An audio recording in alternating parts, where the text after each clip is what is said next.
New at 10, Green Bay police were called to the 600 block of Pine Street for a welfare check just before earlier this evening, I should say. The street was closed for several hours as officials worked to get that scene under control. They say one suspect, a female, is in custody.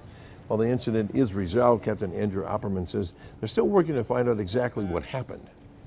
It was eventually identified that there was a possible gas leak cause, whether that was by turning on the stove or cutting a gas line, we're unsure at this time. But we do believe that based off of witness statements and carbon monoxide sensors going off, that there was gas.